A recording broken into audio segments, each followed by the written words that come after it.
Support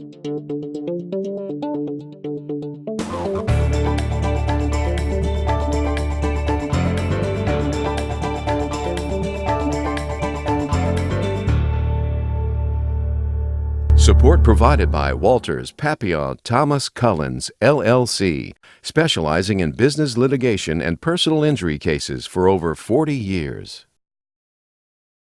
Thank you very much. It's a real pleasure to be with you today. I've had the good fortune of knowing so many of you for so many years, and it's always great to literally come back home to Rotary and see so many friends and visit with you. Carla, the young lady from Chile, I have been to your lovely country and I've learned a great deal about your country, and particularly the language. Cerveza, beer, vino, wine, and baños restroom. That was the basics, and I learned that very well. To show you the generational change that we have going on, Stuart came up here from Rotaract, and he had everything written down on his phone. I can't see my phone without, so if I put it on there, it would be a mystery what I had put on there. So it just shows you how times have changed.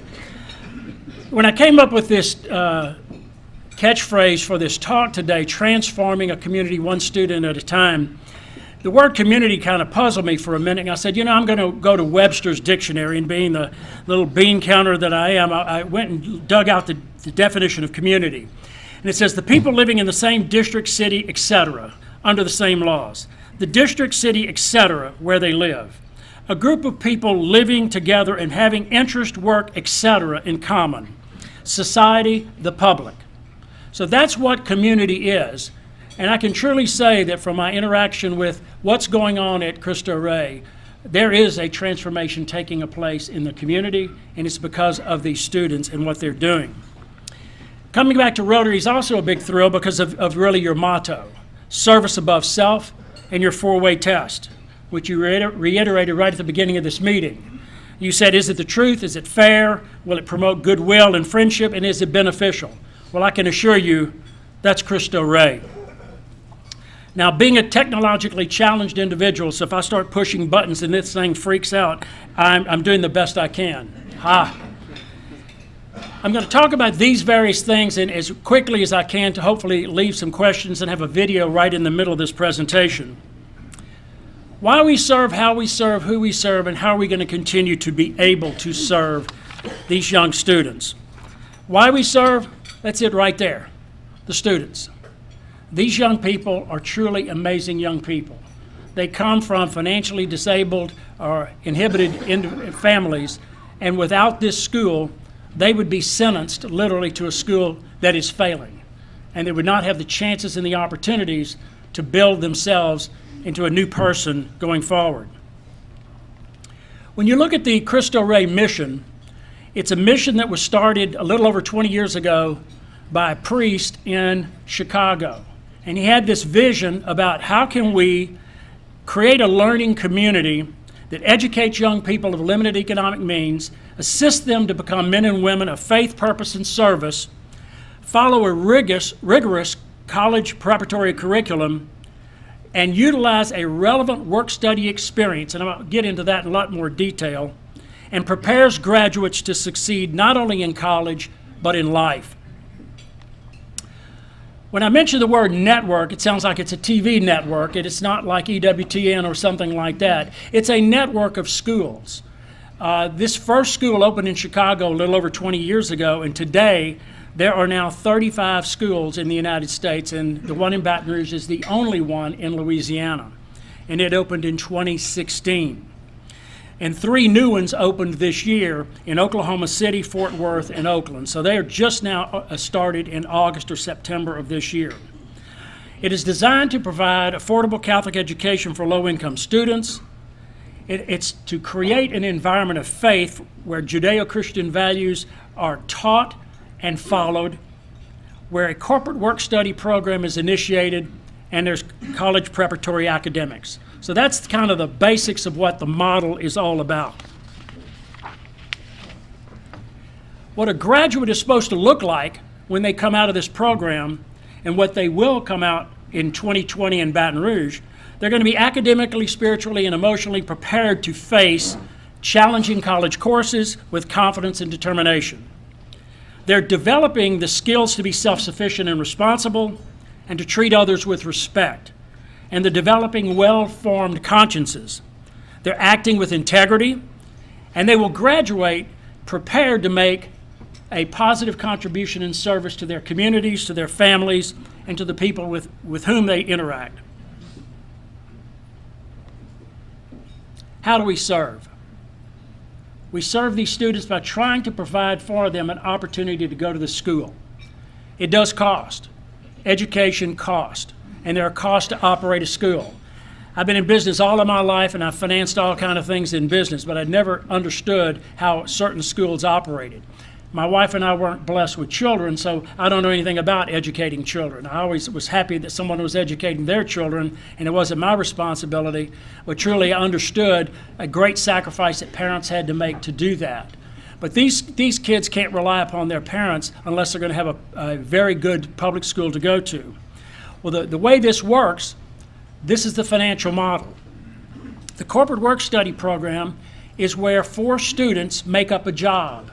And those 4 students every week go to a job, an employer in the city of Baton Rouge or in the Metroplex that we have here. And those kids, one of them will start on a Monday, the next one will go on a Tuesday, the next one will go on a Wednesday, and the next one will go on a Thursday. On a Friday, it rotates between those 4 so that every one of those children go on a Friday every 4th Friday. But those students go to a job, and they will do those job functions that are assigned to them by employers in this community. Without the jobs, there is no work-study program. Without the jobs, there's no financial support that fills 57% of the cost of getting these children educated. So the jobs are critical to making this happen. The STO is the tuition tax credit that is available in Louisiana.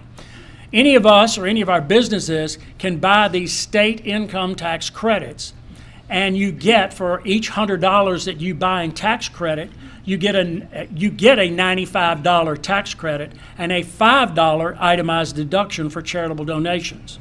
Well, just think about that. You put up $100, and you're going to get a $95 tax credit on your state income tax and a $5 itemized deduction on your federal itemized deductions. That's a pretty good deal, and you're going to educate a child in the process. So that's 35% of the model. The balance is allegedly coming from the kid's family. When you hear the family income of these kids, you will see they can't pay $1,020. We need $1,020 for each one of these kids. And our goal is to get to a student population of 400. And I'll talk to you about that in just a minute, or where we stand on that particular goal.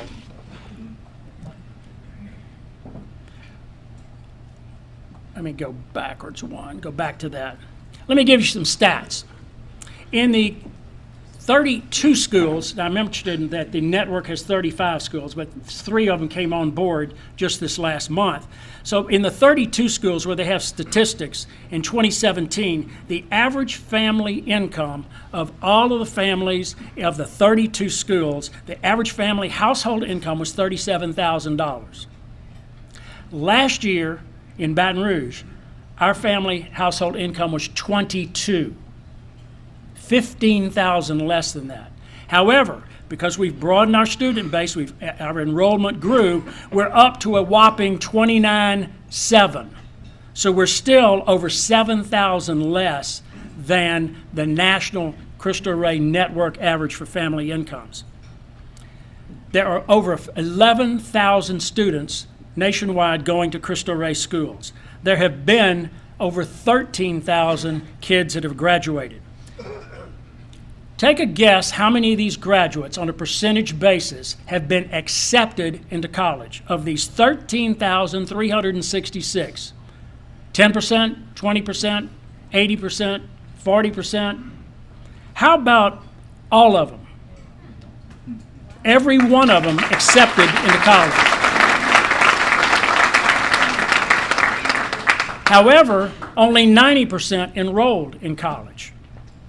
And over 2 times the rate of college completion has occurred in a Cristo Rey school compared to other high schools with low-income graduates.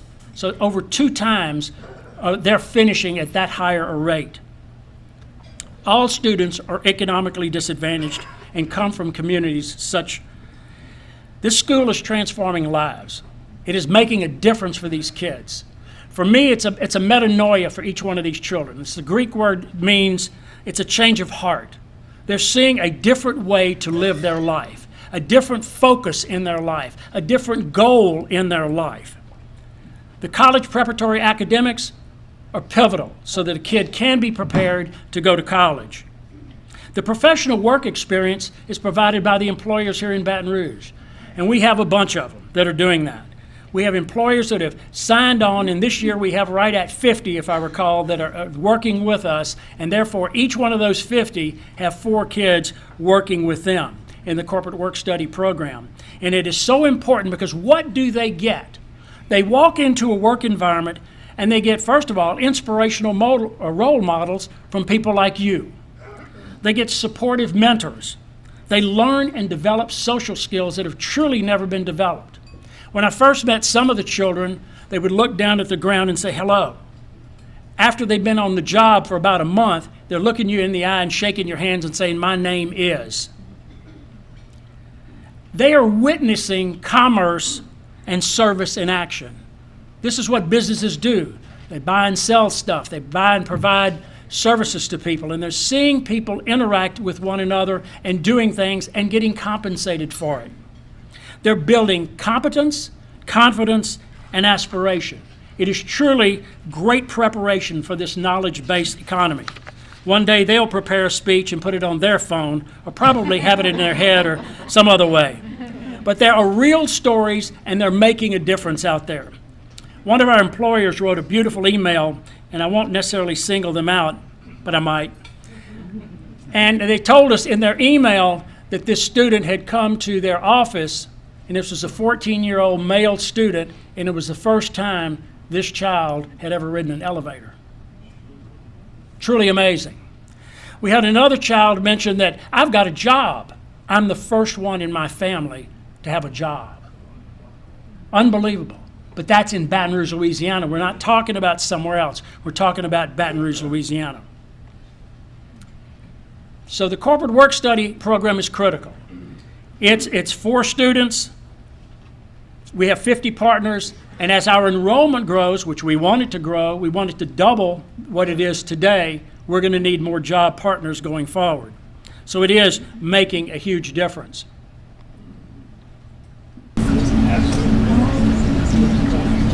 My main goal is to get to and through college, and it's very important to me that my school can give me the tools to have me prepared for college. She wants us to do better than what she did. She wants us to be great. And we chose Cristo Rey because we felt it was the best opportunity for us. Everyone is loving, fair, and they want to see you succeed. To take the time to make sure you understand and if you don't, it's okay. You have to learn. The whole reason kids go to school, as that people go to school to get educated, is to get jobs. So we just give them the jobs at the same time, so that way they're learning as they go what it means to be a productive worker, what it means to contribute to a company, all understanding why their academics matter. It's not like little jobs, and it's like big corporations with responsibilities, and we have to.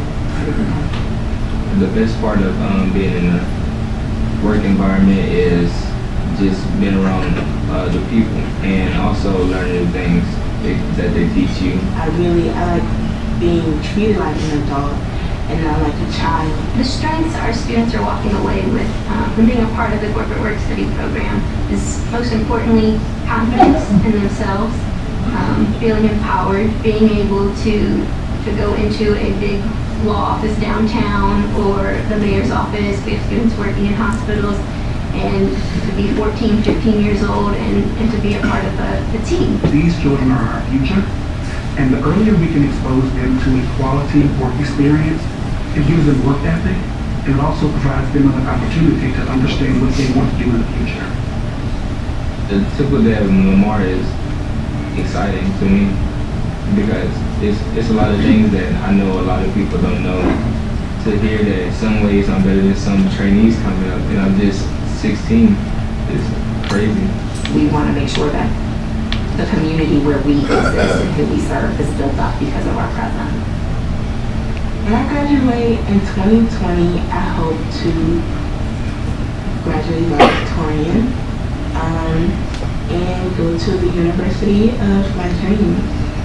And after that, straight to medical school. If I had to choose one word to describe Cristo Rey, it would be learning. Because every step that you take in Cristo Rey is a process of learning. We showed that that video for the first time at the draft day. And draft day is where the freshmen find out where they're going to go to work. And it's very much done like the NFL draft.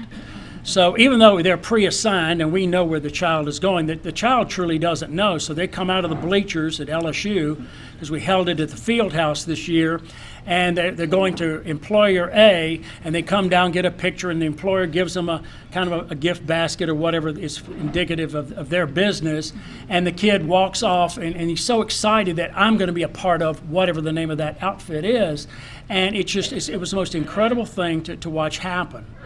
So I need to go back to the slides. Are we going to have difficulty? Oh, all I get is me now? Oh, this is scary. Well, let me give you a little history. You know, Cristo Rey started as a concept about getting in touch with the Cristo Rey network and finding out would Baton Rouge be a good fit, and that started around 2014 and 2015, where they did the developmental things. And as you know, Redemptorist High School closed down in the early part of either 15 or the latter part of early part of 16, when the diocese closed that school. And so all of a sudden, Cristo Rey had a location because the Diocese of Baton Rouge offered the location to Cristo Rey. So everybody was quite excited. In the summer of 2016, the first freshman class, which is all it was because it was going to grow year by year. So the first class in 2016 was all freshmen. It was about 80 kids, 82 kids. Had hoped for 100, but got about 82 kids to come out there. And it opened in August. Everybody was excited until day 4. In day 4 was the floods of Baton Rouge. And the school got over 4 feet of water, and it stayed in the school during that time period. And the school immediately had to find a new location. And luckily, the Baton Rouge Area Foundation said, well, we've got the second floor of Bon Carré, where a call center used to be. So you walked in there, and it was a room more than double the size or triple the size of this facility, with literally no walls in it and very little in it at all, and that became Cristo Rey School. So the kids went to school in an office complex with no windows, I might add.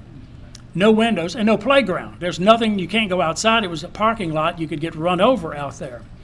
So the school stayed there throughout 2016 and all of 2017, and in 2017, the new freshman class came in with a sophomore, with the freshmen becoming sophomores.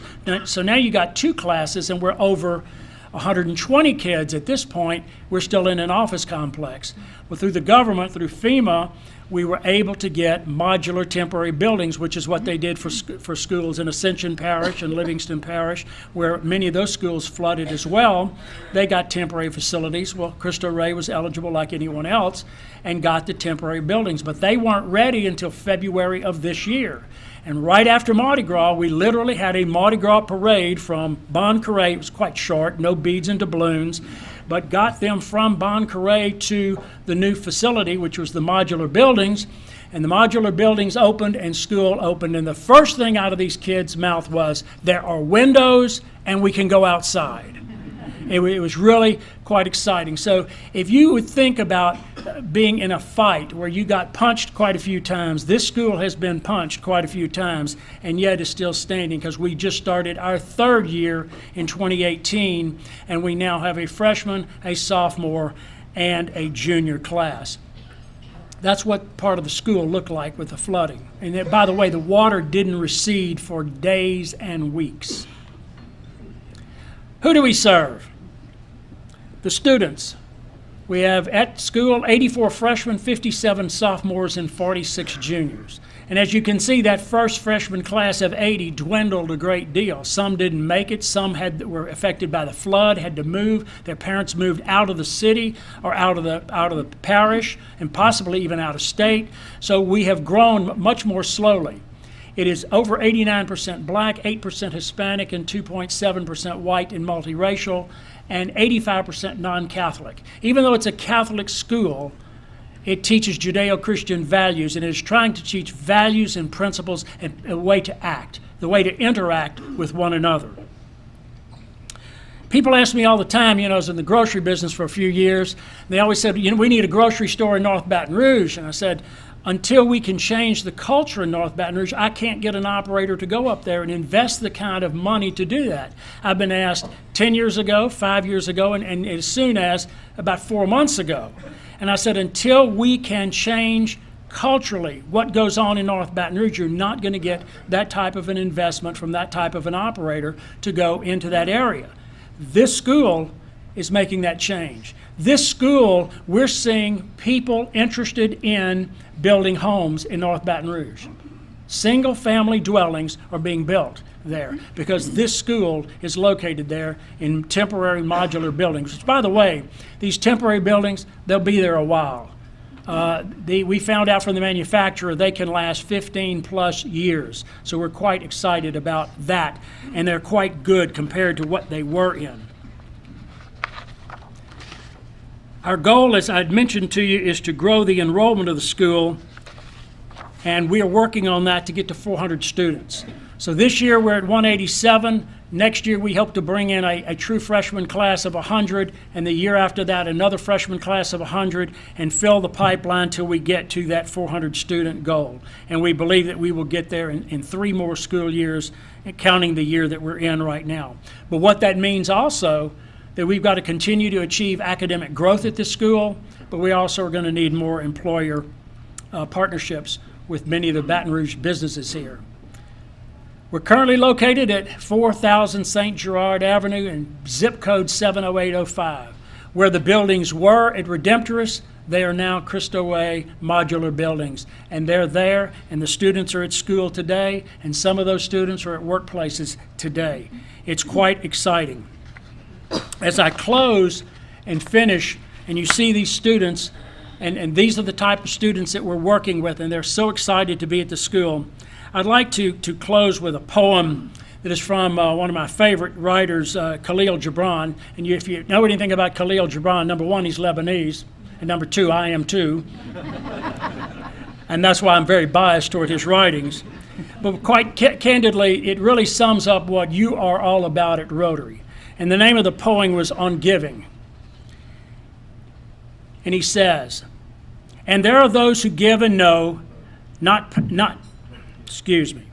there are those who give and not know pain in giving, nor do they seek joy, nor give with mindfulness of virtue. They give as in yonder valley the myrtle breathes its fragrance into space. Through the hands of such as these, God speaks, and from behind their eyes he smiles upon the earth. Thank you, Rotary, for what you do in this community. Thank you for letting me present this story to you about Cristo Rey. And I'll take any questions you might have. Thank you.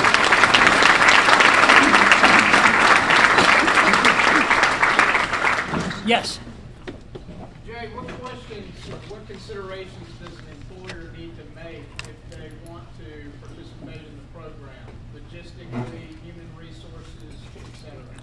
Well, the way it's structured, it's met all the scrutiny from a legal standpoint. The employer is really hiring a contract worker.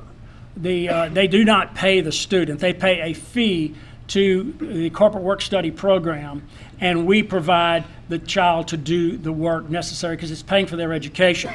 When we were applying for the Louisiana High School Athletic Association, they said, wait a minute, these are professionals. You're paying kids to go to school. I said, and to be athletes. I said, no. When the kids don't get paid to go to school, they work to earn their tuition to go to school. So they allowed us into the Louisiana High School Athletic Association, and one day our students will be competing against other schools in the area. But to answer your question more directly, the employer pays a fee for the services over a 9-month period, the school year, and they're going to get 4 kids 5 days a week to work in the work environment of the employer.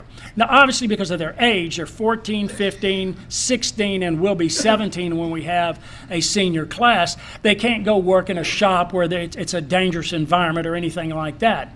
But they can do clerical and administrative work. They can do runner work. They can do anything in an office environment that is reasonable. And our employers have been very creative in doing things. They've been teaching these young kids a lot of new skills that they developed, and they're very proud of that fact. When we've had functions later with several of the kids and they talk about where they work, they will actually be wearing, possibly, rather than their uniform, which says Cristo Rey on it, they'll be wearing the uniform or a shirt with their employer's name on it. So it's very important that we get employees, but it's very easy to do because we can work very closely. We have a list of duties and functions and tasks that the students are eligible to do. So it's very easy to work within any kind of an employment environment. Now, if an employer says, look, I just run a refinery, we can't put them out in the refinery, that employer could sponsor a job for a nonprofit, and we'll put the child in a nonprofit, but that employer would pay for that for the benefit of that nonprofit. Did that answer your question? Thanks. Yes? Okay, these kids don't have their driver's licenses. How do they get to work and back? Yes, great question. Thank you for asking. It is not by Tinkerbell or pixie dust or anything like that. It's no twitching of noses. You might see the little vans running around town. In fact, this morning I was driving. I was behind one of our vans, making sure they were driving properly, of course. But the reality is we transport the kids from the school to the workplace and from the workplace back to the school. And it's a logistical challenge. There's no question about it. That is one of the reasons the cost of education is higher, because that's something other schools don't have to deal with, is transporting kids to and from a job site. We also have to pay for school buses to get the kids from their homes to the school and back. And because our kids are at school longer than most because of the jobs and or extracurricular activities with athletics now, our kids are getting home late. So it's a challenge, and this is creating some problems for some of our kids because the parents are worried about their children, and soon we will be out of daylight savings time, and it's going to be darker when we're dropping kids off at school, off at the bus stops and things. So we've got challenges in dealing with that, but it's worth the risk. It's worth the effort to put forth to get that done. So when you see our vans, those are our vans delivering kids from the school to the job and from the job back to the school. Yes? How many people have taken advantage of the tax credit, and what has been the effect of that on the state budget? Actually, it's favorable to the state budget, as a matter of fact, because what they provide, the tax credit is a great tax credit program for state income taxes where you buy the credit, get the 95%, but the state provides the school $4,700. That's capped. They can't educate that child in a public school for $4,700, so they're willing to do that. And it comes out of I believe it comes out of the MFP, the funding for that, because the tax credit dollars flow into that and then flow out of that. Now, I may be wrong on the exact things. I haven't checked state budgetary disbursements on this particular thing, but it's a great deal for the state because they can't do it for this price. That's why they encourage it. We at the witching hour? No. One more question. Any other questions? Thank you so much again.